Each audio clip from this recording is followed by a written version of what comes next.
Hello mga kapatid, magandang umaga po sa inyo.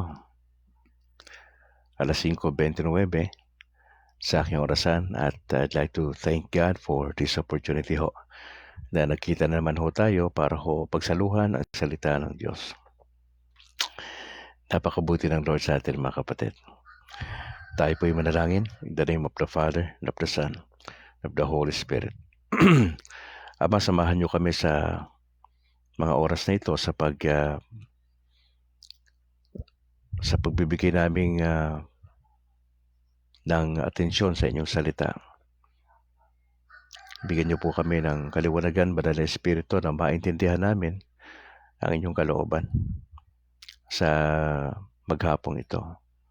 Na hindi ho kami lalagpas sa inyong kalooban, kundi magiging mga masunurin kaming anak ninyo na merong talagang pasaning sundan ang kalooban ninyo sa lupa. Salamat po sa mga blessings. Salamat po sa lahat. Salamat dahil nagising kami. Salamat po dahil mabuti kayong Diyos. Patuloy kayong kumilos sa aming mga buhay. Makita namin ang sarili namin sa liwanag ng inyong salita. Pagpapalain niyo po ang mga oras na ito at hinihiling po namin ang inyong patuloy na ng pagbibigay sa amin ng encouragement na magpatuloy sa pananampalataya sa kabila po ng napakaraming pagsubok sa buhay. Salamat dahil available ang inyong salita. Nandiyan ang Banal na Espiritu, ang simbahan na patuloy na nagkikater sa pangailangan po namin. At higit sa lahat ay yung mataas na parangal, papuri sa Diyos ay maibigay po namin sa inyo sa mga oras na ito. Ito ang aming dalangin sa pangalan ni Jesus. Amen. In the name of the Father, and of the Son, and of the Holy Spirit. Magandang umaga, Pilipinas. Tayo po ay Sunday. Happy Lord's Day mga kapatid. At huwag natin kaligtaang dumalo sa misa sa oras na kung ano ating plano na sa oras na tayo magsisimba. Mahalaga po ay kumpleto ang pamilya pagka dumadalo tayo sa misa. Opo. Abner Alpinage Sales, bro, magandang umaga. Maraming salamat sa pag-join sa ating broadcast. God bless sa iyong pamilya. Salamat sa Panginoon sa pagkakataon na nandito ka para pakinggan ang salita ng Panginoon Diyos. Alright, pagbati muna tayo sa mga mahalagang tao sa ating buhay. Ate Rosa Tadeo, dyan sa Hong Kong, magandang umaga po. Salamat for joining. God bless. Gusto ko lang batiin muna yung aking may bahay na si Annalyn. Yung aming dalawang anak na si James Philip at Alana Grace, maraming salamat. Siyempre yung aking mother na si Mama Elsie. Mga kapatid, si Mama ay ayon sa kanyang iniwan na voice clip kagabi,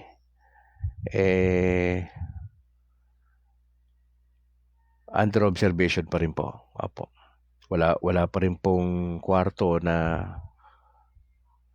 bakante para po paglagyan po nila. Marami sila na naandun sa labas nasa paligid lang ng entrance ng ospital. Pagdasal natin patuloy si Mama Elsie dahil under observation po siya. Nagkaroon po siya ng mild stroke. Opo, si Mama. So pagdasal po natin, baka mangangailangan siya ng oxygen na patuloy maski na makakauwi po siya. Ipagdasalan po natin. Salamat po sa inyong pagdadasal para kay Mama. Si Eloisa, magandang umaga tol. Si Fred Al, si Charo, si Nicole, si Jairus Matthew, si Buddy, si Bembem, si Picoy, si Rox, si Esme, at yung kanilang mga anak, magandang umaga sa inyo. Si Julie, kay Ron Lian, dyan po sa bahagi ng Pangasinan, ganoon din kay Ate Lydia, magandang umaga po. Si Buboy, si Bog, sa kanilang mga anak. Si Tio Joe, si Tia Edna, dyan sa Karangalan Village, sa kanyang buong pamilya, God bless po sa inyo. At lahat ng mga kamag-anak ko dyan sa Palawi, Calulubon, Vera Catanduanes, magandang umaga po sa inyo at sa inyong parish priest. And Lord willing by October this year, Lord willing ho, magkikita-kita ho tayo dyan. Maraming salamat sa Panginoon Diyos. At sa ating mga sharers po, maraming salamat kay Atiya Montejo, Corazon Gagi, Alben Bahan, salamat. Kay Brad Ang Cortez, Agatod Ray Alfante, kay Reyna Boy Kalimpong, kay Darling May Peñaflor Sibonga, kay Marivic Cabato Largo, Ebenezer Pastor, Sonet Senas, Timbal Oni Bahian, kay Bobby Taruk, salamat. Sa Puro Katoliko at sa Southwind Garcia Weldon na taga Lumbia, Cagayan de Oro, at sa iba pang mga sharers po natin. Maraming salamat po sa inyo mga kapatid. Alright, diretso na po tayo sa ating word sa umaga pong ito. Tayo po ay nasa aklat ng Lucas, pangkat 6, talatang 17 at talatang 20 hanggang 26.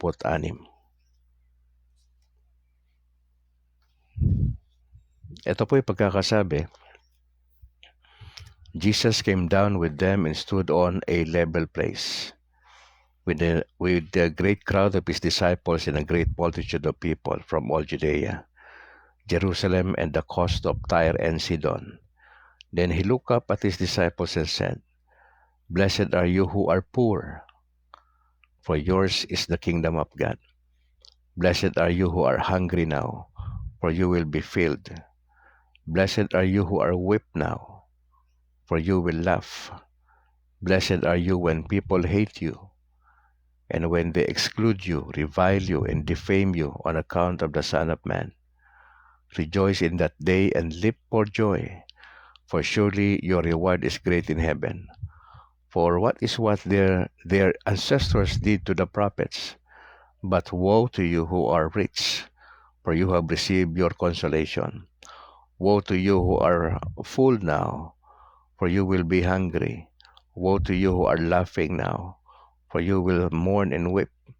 Woe to you when all speak well of you, for that is what their ancestors did to the false prophets." Mga kapatid, ito pong salita ng Diyos ay mahalaga sa ating panahon. Bagamat ito po ay naka-address sa kanyang mga alagad, itong pinag-usapan po natin. Actually, ang pinakasentro ng ating gospel for today ay binabanggit ni Lucas na tayo na sumusunod sa Panginoon, wala tayo masyadong material na bagay dahil sumunod tayo sa Panginoon Diyos. Yun po yung ina-address sa bagay po na ito.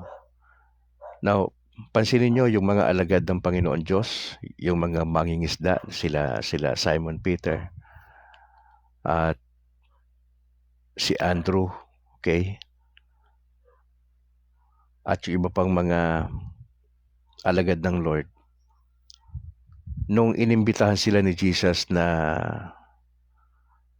halika kayo, sumama kayo sa akin, hindi ho sila nagdalawang isip na sumunod sa Panginoon eh. At yun po yung nangangahulugan ng pag-iwan ng kanilang trabaho para sumunod sa kalooban ng Diyos. Mga kapatid, ang issue po ng poverty o yung kahirapan, ayon po sa pag-aaral, ito po ay complex issue. Medyo madugo ito. Ito po ay nangyayari sa mga tao na yung wala masyadong resources to meet their basic needs. Ano po ba yung basic needs natin? Pagkain, tirahan, damit. Hindi lahat ng mga tao sa Pilipinas ay merong nakakain. Kung pag-aaralan nyo ang sitwasyon ng ekonomiya ng ating bansa, hindi nyo kailangang makapagtapos pa sa kolehiyo para maintindihan nyo na marami pa rin mahirap sa Pilipinas. Halos kalahati ng populasyon sa Pilipinas ay mga mahihirap na ang mga sinusweldo ay hindi sapat sa 2 anak. Matagal nang pinag-uusapan yung pagtaas ng sweldo sa Maynila ng mga nagtatrabaho pero usad pagong Wala Mahal ang bilihin sa Maynila. Mataas ang presyo ng bilihin. Pag-uupa ka sa Maynila, kwarto lang, mahal po. Ang tubig, ang kuryente. Mas mainam pa nga talaga tumira sa probinsya Hindi ko lang alam kung bakit ang karamihan sa mga taga-probinsya ay gusto pang pumunta ng Maynila.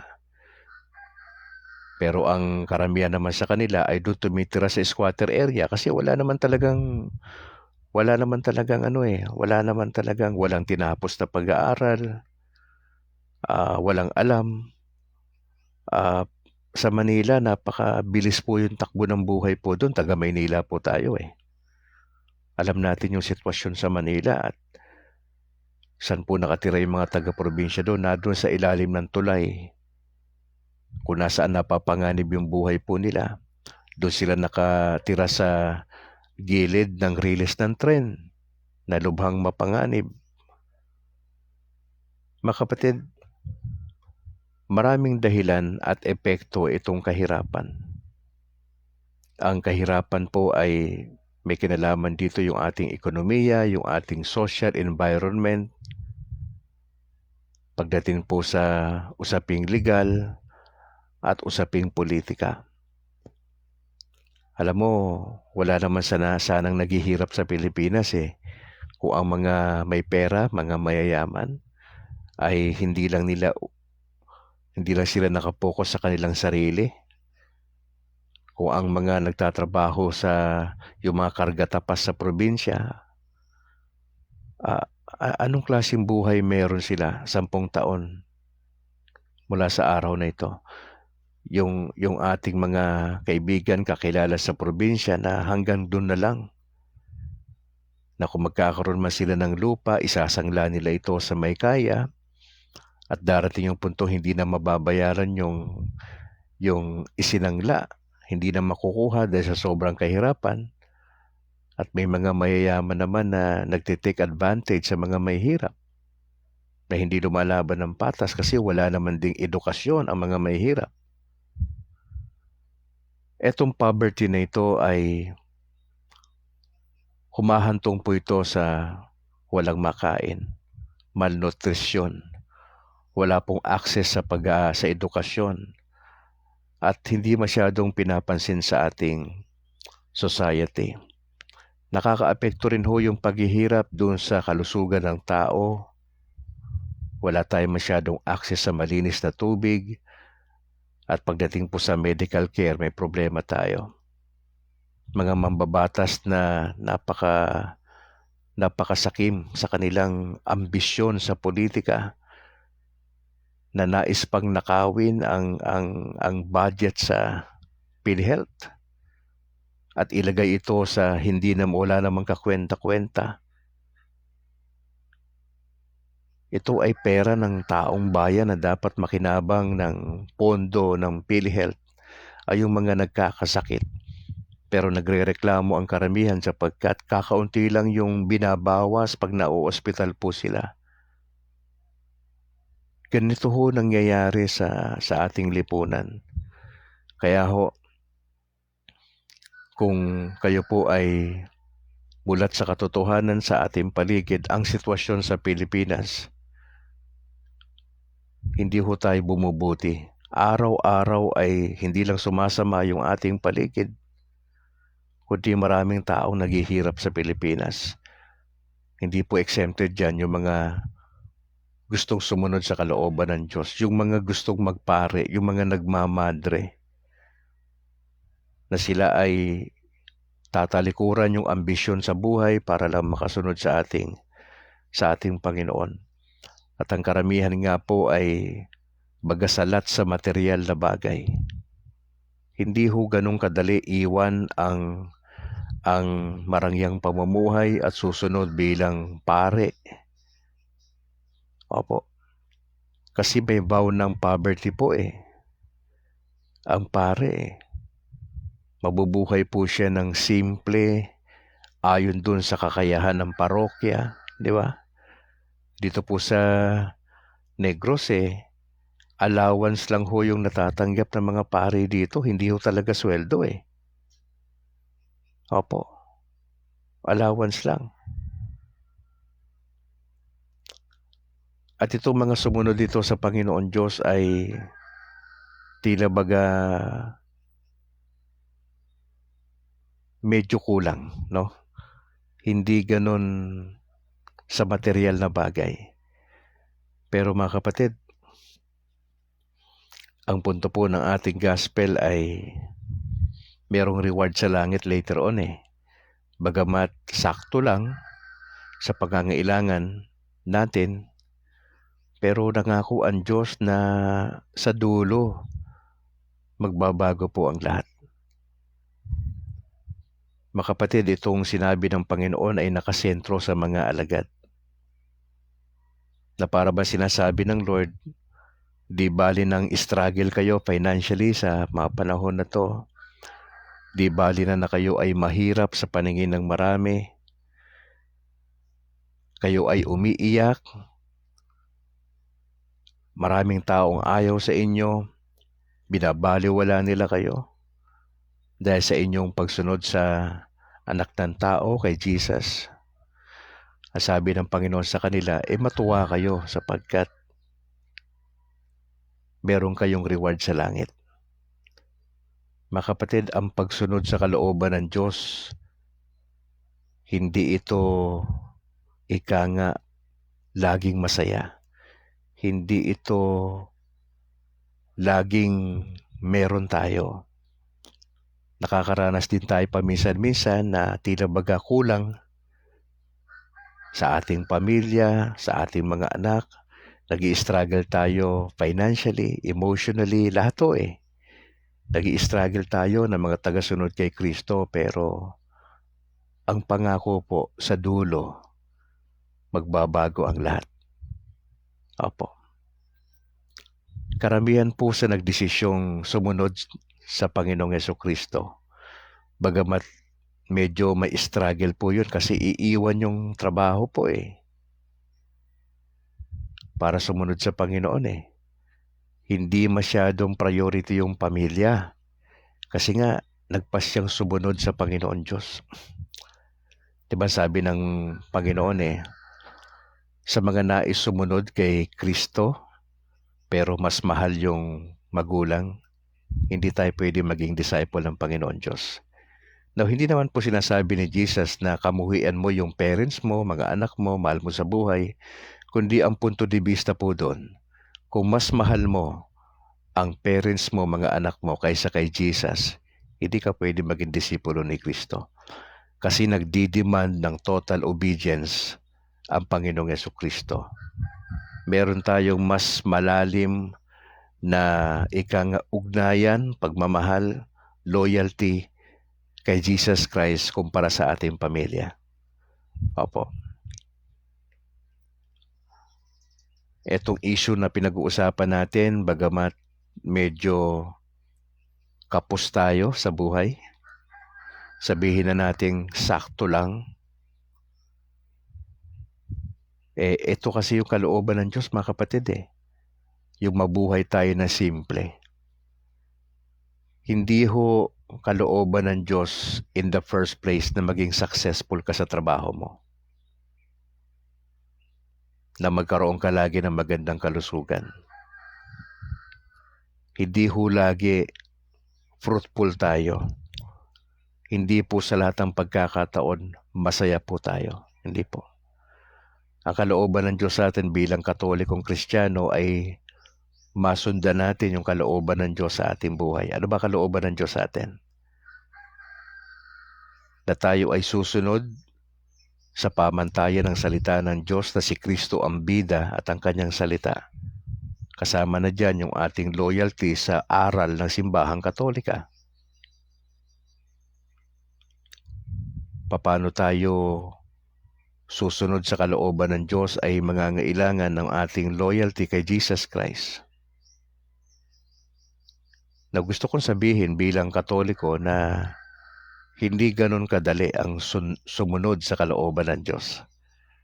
Kasi marami tayong mga alalahanin sa buhay. Brad Calix, paano na yung parents kong nasa ospital? Paano na yung mga kapatid ko na nag-aaral? Pag sumunod ako sa kalooban ng Diyos, magpapari ako, magmamadre ako. Paano na sila? Mga kapatid, bahala si Lord sa kanila. Ang intindihin mo, sumunod ka muna sa kalooban ng Diyos. Normal na nag-iisip tayo sa pangangailangan Pero isang bagay po na humawak tayo doon sa pangako ng Diyos na bahala si Lord sa ating pamilya. Ang gusto ng Lord, yung loyalty natin sa Kanya. Dapat mauna lagi ang Diyos sa ating buhay bago ang karir. Mauna ang Diyos bago ang negosyo. Mauna ang Diyos bago ang lahat. Secondary na lang yan, yung pamilya. Secondary yung personal development mo, yung negosyo, yung investment mo, yung iba't ibang relasyon sa ating kapwa. Pangalawa na lang yan. Ang pinakauna, ang pinaka-top priority natin bilang Katolikong Kristiyano nowadays ay yung pagsunod natin sa kalooban ng ating Panginoon. Simpleng pamumuhay lang, kapatid. Kasi pag simpleng pamumuhay, hindi ka na naghahangad pa ng mga magagandang sasakyan, magandang bahay. Hindi mo yan kailangan sa totoo lang kasi iiwan mo lahat yan Naghahangad kang yumaman, mapipirwisyo yung pananampalataya mo. Pati linggo kukunin mo. Imbis na nasa misa ka pagkalinggo dahil sa paghahangad mong yumaman, hindi po yan ang kalooban ng Diyos yung maghangad kang yumaman. May mga iilang tao lang sa Pilipinas na ipinanganak, asyendero yung magulang. Iilang piraso lang yan sila. Yan ang realidad. Huwag ka sumabay sa sinasabi ng mga influencer kuno na ang laman ng utak nila magpayaman sa araw-araw. Hindi po yun ang kalooban ng Diyos na magpayaman ka Ang kalooban ng Diyos, sumunod ka sa kalooban ng Diyos. Ano kalooban ng Diyos sa'yo? Unahin natin siya. Unahin natin siya. Yung ating relasyon kay Kristo. Kung may trabaho po kayo, pagbutihin nyo yung trabaho ninyo. Pero kapag kalinggo, dapat nasa simbahan po tayo.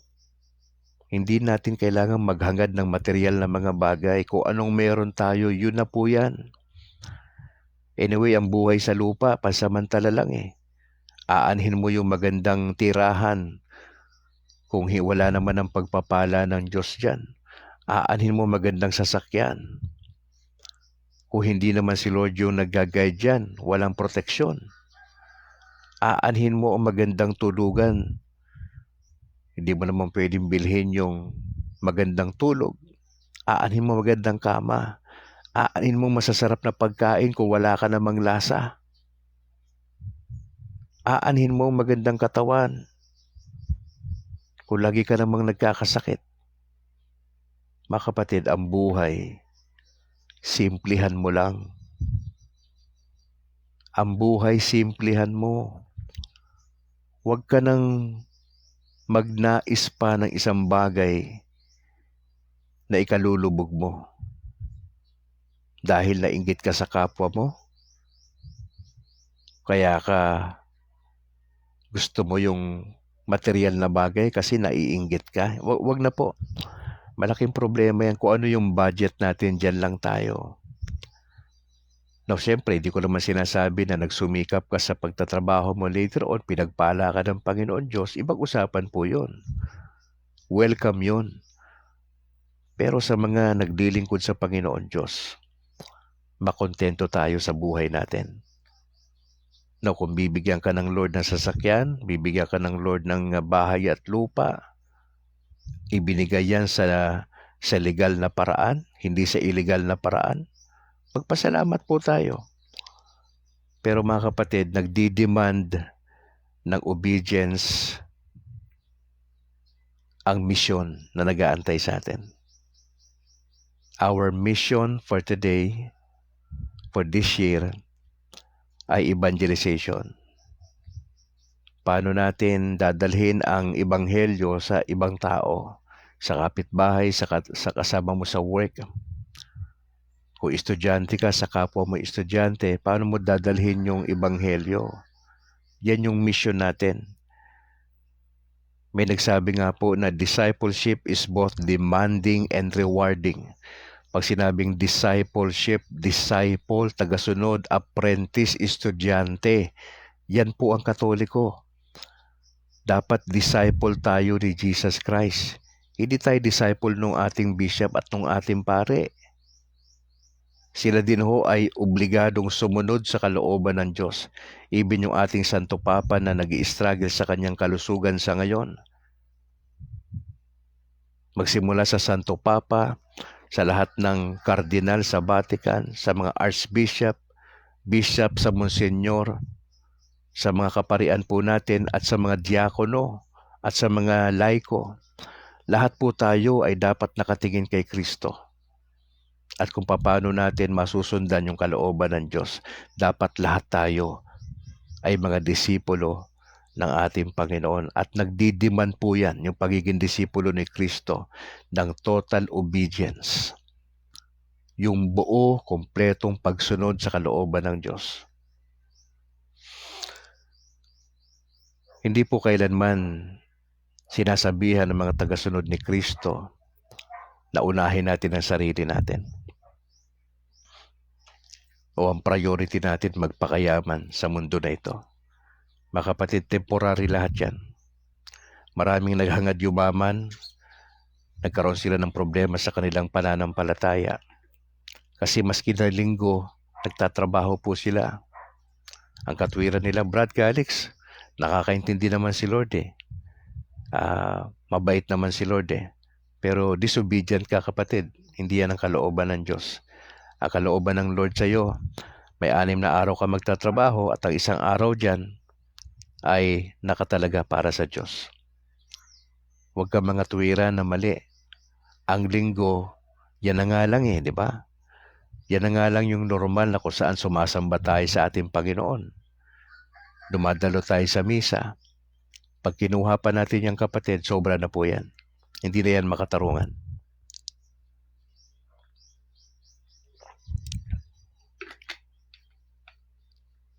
Pero mapapansin po natin, bagamat disobedient tayo sa kalooban ng Diyos,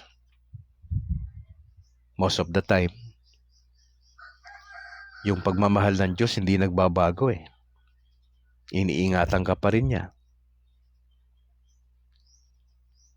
Bagamat yung kanyang blessing, medyo nababawasan lang yun.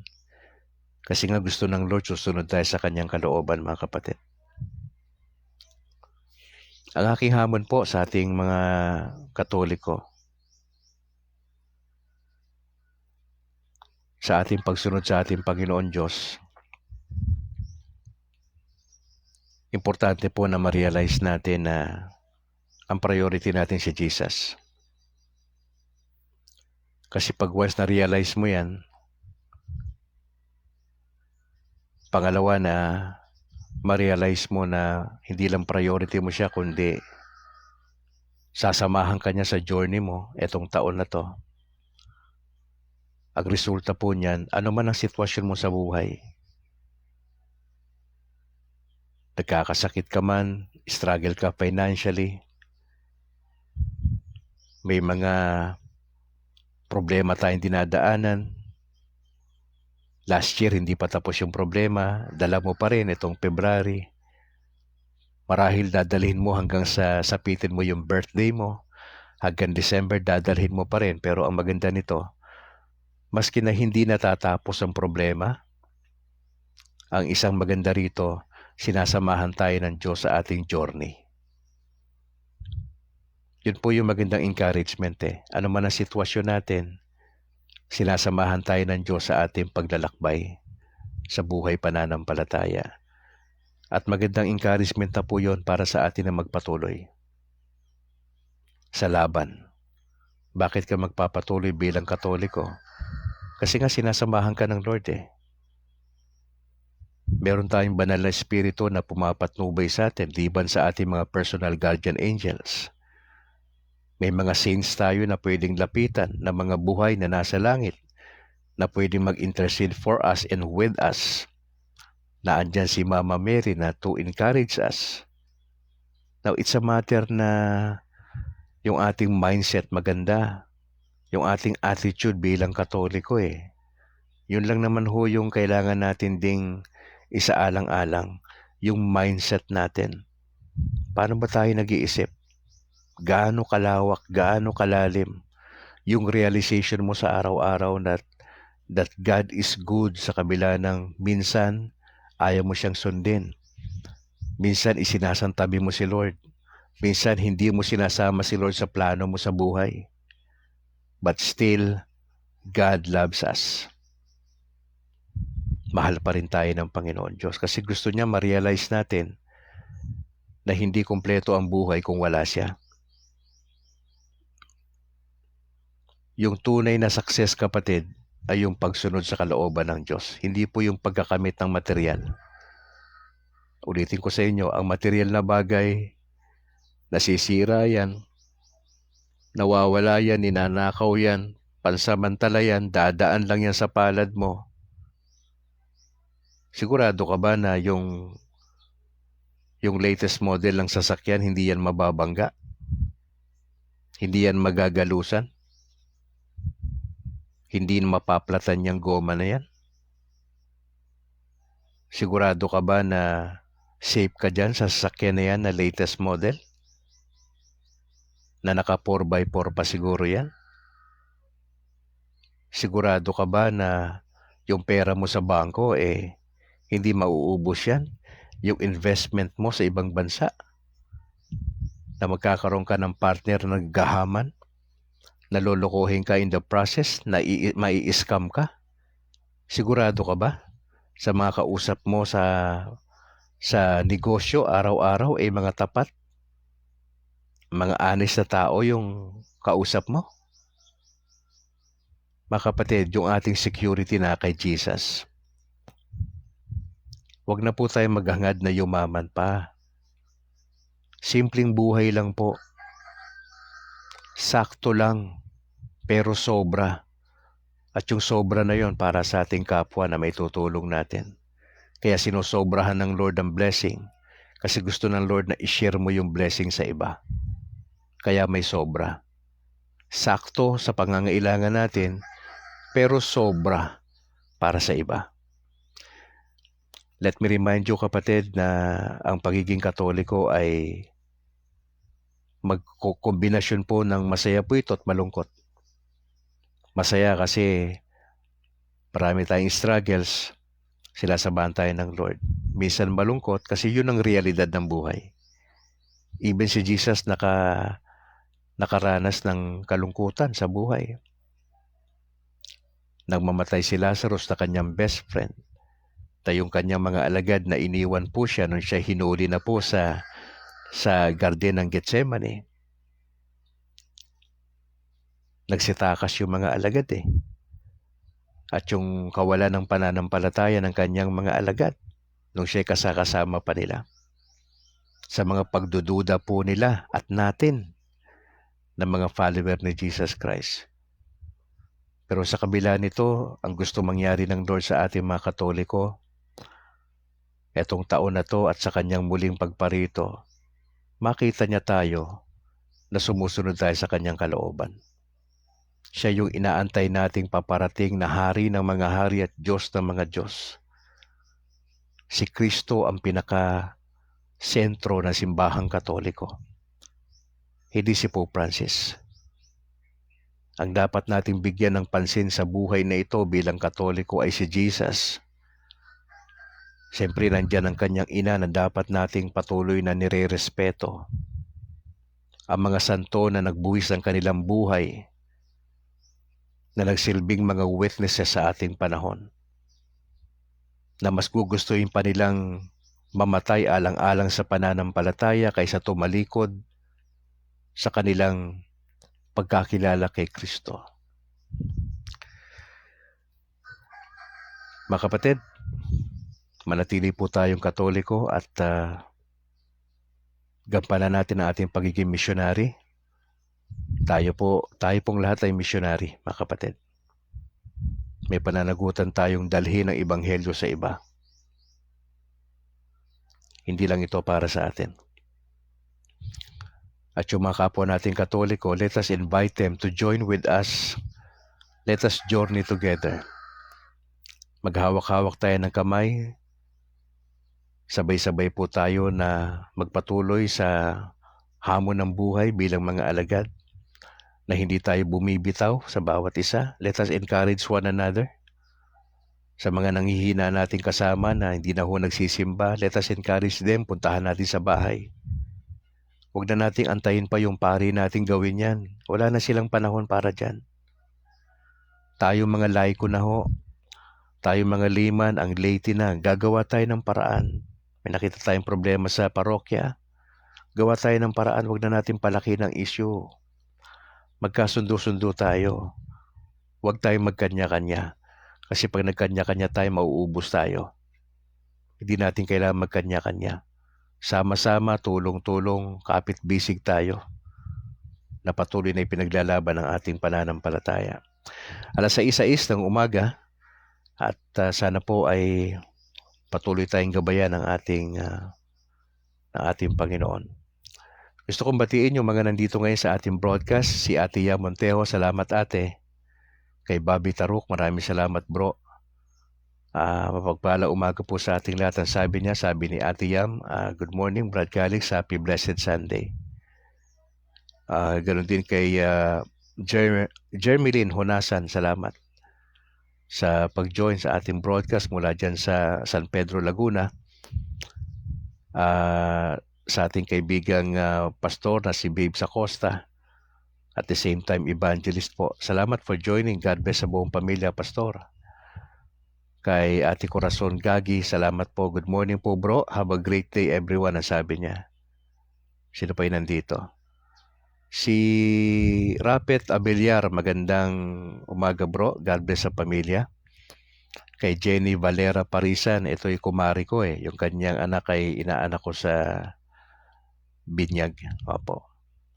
Hopefully makabisita po ako dyan para makapagkwentuhan sa inyo ng konti. At mabisita na rin yung aking inaanak na hindi ko pa nabigyan.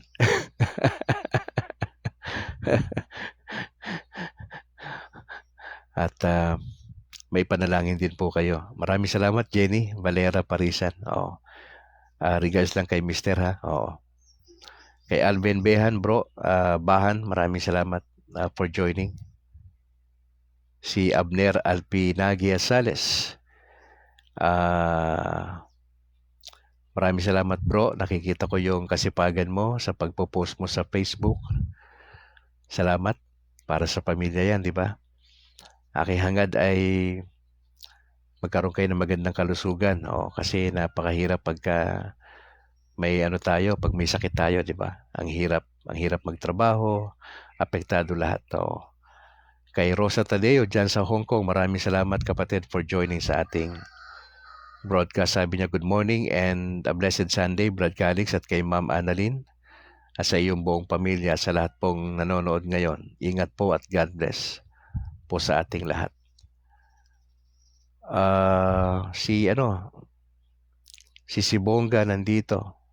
Maraming salamat kapatid. Salamat for joining. Gusto ko lang din hong batiin yung aking parish priest dito sa Sumag, sa San Juan Nepomuceno, na si Very Reverend Father Luan Torrefranca. Pads, maganda umaga po. At yung kanyang kasamang pari din po na si Reverend Father Robert Christopher Nobles. At yung aming dalawang seminarians na si Chris Simon Bilaong Abadilla at si Kent Herson Casiano. Maganda umaga rin po kay Sister Malu Albarestan, ang presidente po ng PPC. At the same time, mga ninang po namin sa kasal ito ni Mrs.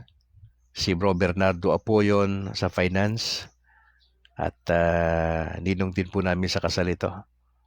Si Bro Mike Sarad, ang aming parish secretary. Magandang umaga bro. Kay Marilyn Logroño, kay Jubian Mare. Maraming salamat. Ganun din kay Homer Aspan at sa lahat ng mga miyembro dyan sa San Juan Nepomuceno Parish Church sa Sumag, kung saan member po si Brad Calix at ang ating buong pamilya. Magandang umaga po sa inyo. At magkikita po tayo sa alas 7 na misa. Shoutout din kay Reverend Father Henry Pineda, na ating isa sa mga spiritual advisors natin dyan sa Little Way Seminary sa Kabangkalan. Magandang umaga, Padre. Ganon din kay Bro Jesus Bayoneta sa kanyang buong pamilya. Magandang umaga, Brad. Kay Sister Mercy ng Pauline Media at sa lahat po ng staff, good morning. Lord willing ho, makakapasyal tayo dyan bukas. Mabisita po kayo sa ating bookstore.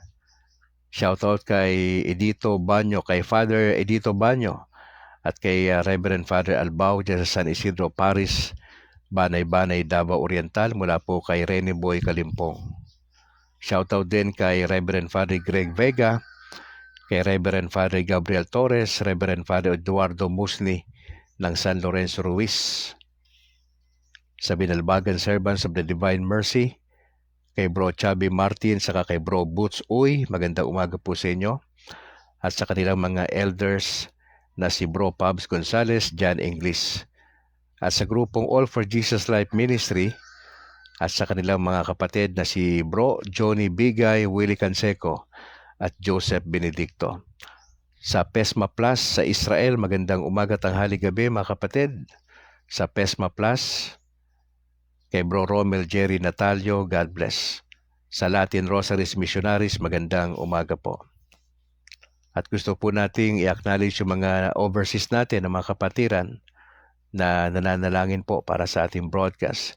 Si Sosimo Inojo Jr. dyan sa Ireland, si Angel Amoma dyan sa Japan, Alex Dugang sa Columbus, Ohio, USA, Elenita Billete dyan sa Greece, Rosa Tadeo sa Hong Kong, Roberto Galang sa Rome, Italy, kay Ta Arnel Jawad Sigosyo dyan sa Malaysia, kay Usting Fabon Robines Umpa dyan sa Silici, Italy, Romel Parado sa Perugia, Italy, Arturo Pagarpatan sa Ghana, Africa, kay Rego Perocho dyan sa Kuwait, kay Alan Janeta sa Hungary, James Walter Hibanada Tapik ng Canada, kay Enteng Narem ng Libya, kay Eric Cordero ng Singapore, Ariel Bergis ng Canada, at kay Nathan Rose Iligan ng Kingdom of Saudi Arabia.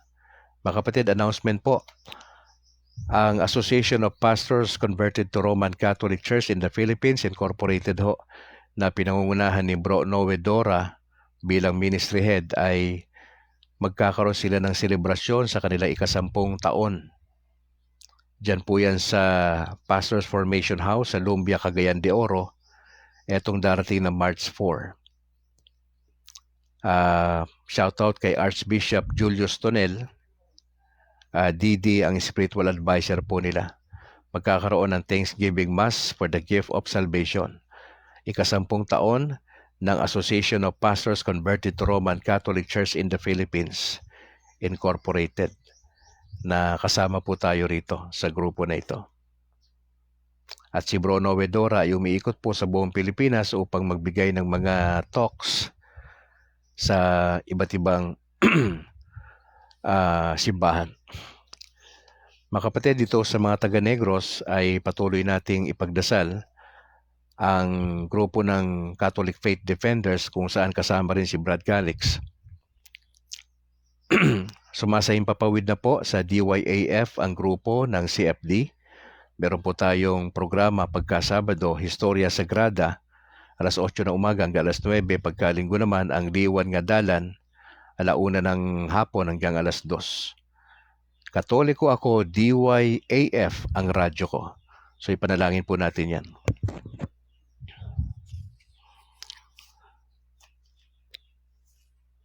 Alright, supportahan niyo po si Brad Calix sa ating YouTube channel, ang State of Grace TV. Please subscribe, pakishare po yan sa ating mga kaibigang Katoliko nationwide upang dire-diretso po yung ating pagbo-broadcast. Naandyan po lahat, ina-upload yung ating series ng Reflections from Monday to Sunday at yung ating broadcast sa gabi, dyan ho nakalagay lahat yan. Kaya ho, Pwede niyong pasyalan kung halimbawa na-miss niyo yung ating daily broadcast na live. Punta kayo doon sa State of Grace sa YouTube channel natin at doon yung mapapakinggan itong series of reflections natin, mga kapatid. If you would like to partner with us sa ministry, just let me know. Marami tayong kailangan dito sa studio. Ipanalangin po ninyo. Ipanalangin din ho ninyo, nagdadasal tayo ng 1 hektarya na bigyan tayo ng Lord 1 hektarya dito sa Bacolod para ho magamit natin doon sa mga mga kaibigan natin na magdidesisyon na lumipat sa simbahang Katoliko para maasikaso po natin sila. Magpapatayo po tayo dyan ng chapel at magpapatayo tayo ng mga kwarto dyan para po sa mga magiging kabahagi ng ating simbahan later on. Magkakaroon din po tayo ng livelihood dyan para doon sa mga pastor na maaring mako-convert sa Catholic Church ay maalagaan po natin. Yan po yung misyon ni Brad Calix na dapat na mabigyang pansin po itong taon na ito. At sa ating unang first year anniversary natin sa birthday ko mismo sa December 3 ay maaring meron ng lupa, no? Maaring meron ng lupa ibibigay ang Lord at dahan-dahan po nating patatayuan niya ng chapel, yung magiging tirahan ng aking pamilya dyan at para maasikaso natin yung mga magiging kabahagi po ng simbahang Katolika later on.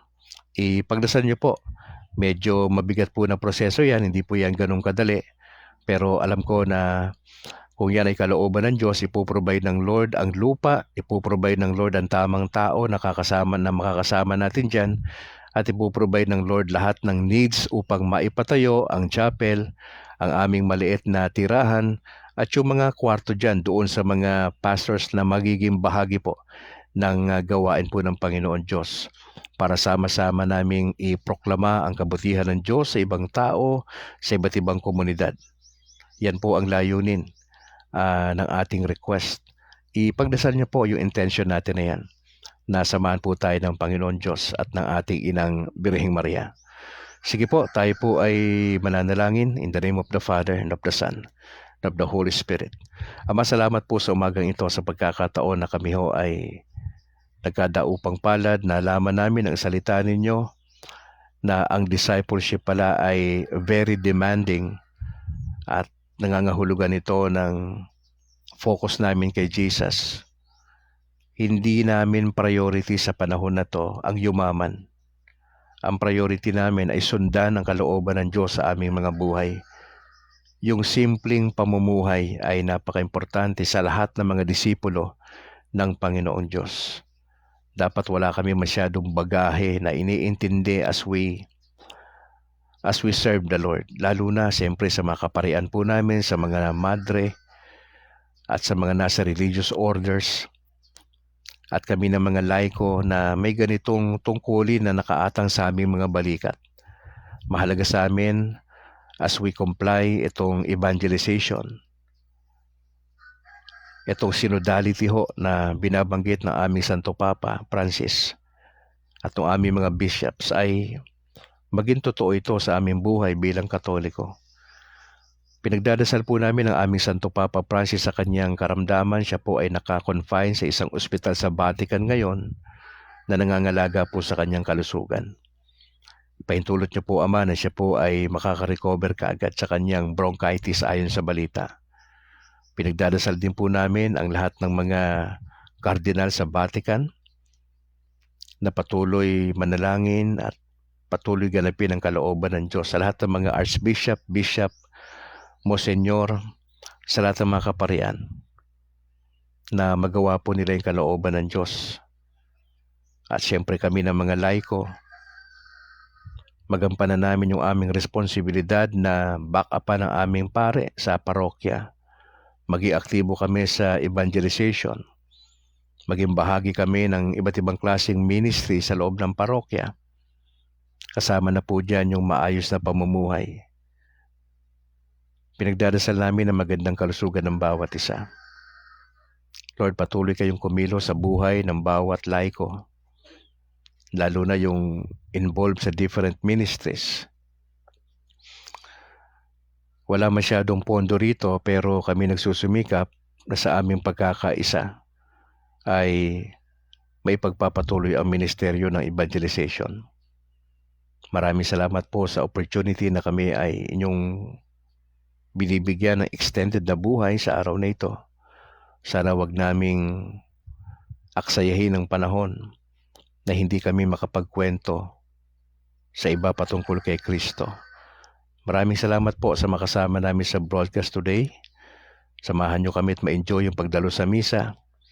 Sa lahat ng aming mga kaparian sa kanilang homily ay pagpapalain nyo po. At sana hindi lang kami magsisimba at uuwi na. Meron kaming mas mabigat na dapat gawin, ang maging witnesses ng Panginoong Jesucristo. Lord, salamat sa umagang ito. We just want to thank you and praise you. Bahala na po kayo sa aking may bahay, kay Mama Elsie, sa kanyang struggle sa health, at sa iba pang kapatiran na may mga ganitong katulad na concern sa pangkalusugan. Maraming salamat po. We pray this in Jesus' name. Amen. In the name of the Father, and of the Son, and of the Holy Spirit. Mga kapatid, maraming salamat for joining sa ating broadcast. I-try natin magkaroon tayo ng broadcast mamayang gabi ha. Opo, para pag-usapan yung ibang mga bagay pa. Pakishare po yung ating videos mga kapatid. At supportahan po natin yung ating YouTube channel na State of Grace TV ni Brad Calix. Maraming salamat po. Sa ngalan po na aking may bahay na si Annalyn at yung aming dalawang anak na si James Philip at Alana Grace. Ako naman si Brad Calix mula rito sa Negros Occidental. To God be the glory. Ingat po kayo mga kapatid. Happy Lord's Day and bye for now.